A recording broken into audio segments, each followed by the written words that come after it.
is a powerful nation, but our world leadership has not inspired others in the way that FDR and JFK once did. Therefore, Americans have much to learn from Ataturk. But sadly, again, the vast majority of Americans do not even know Ataturk's name. Now, one of America's chiefs of the Joint Chiefs of Staff, thus the head of the United States military, the late Admiral Crowe, said he knew of no other military leader who faced such challenges as Ataturk and overcame them. Unlike most Americans, Crowe knew that Ataturk handed Churchill his hat at Gallipoli.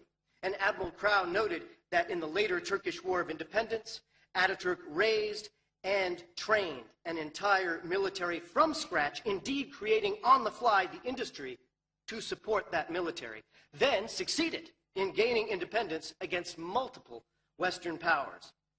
But it is Ataturk's actions off the battlefield that could be most instructive to Americans were we to actually study it. Ataturk said to the many Australians and New Zealanders, and of the many New Zealanders and Australians who died in Turkey under British command, quote, "After having lost their lives in this land, they have become our sons as well." Contrast Ataturk's noble olive branch offered to Australians and New Zealanders with Prime Minister Erdogan's failure to even acknowledge the death of Turkey's own Barkan Elwan, killed by Erdogan's own police.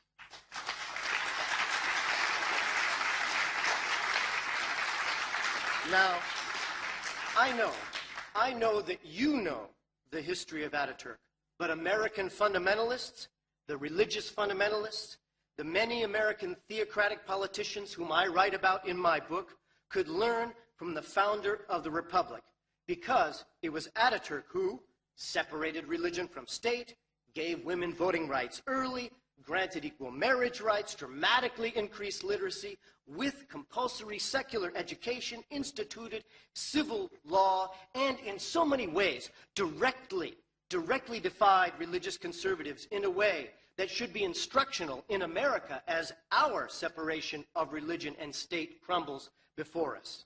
Americans can learn from Ataturk, who said, and I quote, "Freedom and independence are my character, and I wish it to be the character of my people and our nation.